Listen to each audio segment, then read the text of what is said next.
On Windows, SketchUp often creates a .skb file. On Mac, it may create a backup file with a tilde in the name, like tilde.skp. Find that backup file, make a copy of it first, and then rename the extension to .sekp. After that, try opening the renamed file in SketchUp. In many cases, the backup opens when the main file won't. If that doesn't work, move the file locally before doing anything else. If your file is stored in Dropbox, OneDrive, Google Drive, or on a network drive, copy it to your desktop or documents folder first. Then open it from that local location. SketchUp files can become unstable when saved or opened directly from cloud-synced or network locations, so keeping the file local is always safer. Next, try importing the file into a fresh SketchUp project. Open SketchUp and create a brand new blank model. Then go to File and choose Import if that option is available for your workflow. This can sometimes help you bring in content from a damaged or problematic model without relying on the original file opening cleanly. It's not a guaranteed fix, but it's a useful recovery step.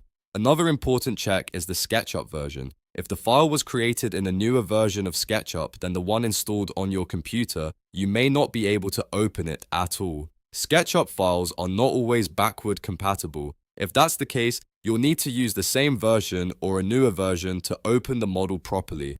Now let's talk about corruption. If the file was interrupted while saving, if your computer crashed, or if the connection dropped during a save, the file may be damaged. One clue is the file size. If the file is extremely small, that often means it didn't save correctly and may be unrecoverable. If that happens, your best option is usually to restore from a backup or previous version. To avoid this problem in the future, never save important SketchUp files straight to a cloud folder or network drive while you're actively working. Always save locally first, ideally to your desktop or documents folder. Once SketchUp is closed and the file is fully saved, you can copy it to a USB drive or cloud storage for backup. Also, keep your file name simple. Avoid special characters like ampersands, %signs, and hash symbols. A clean file name is much less likely to cause issues across different systems and storage locations. And here's one more habit that can help prevent file bloat and reduce the chance of weird model issues over time. In SketchUp, go to Window, then Model Info, then Statistics, and choose Purge Unused. This removes unused components, materials, and other clutter that can make the file heavier than it needs to be. Doing that regularly keeps your model cleaner and more manageable. So if you ever get the message, this does not appear to be a SketchUp model, remember the order. Check for a backup, move the file locally, test a newer SketchUp version, and inspect whether the file may be corrupted.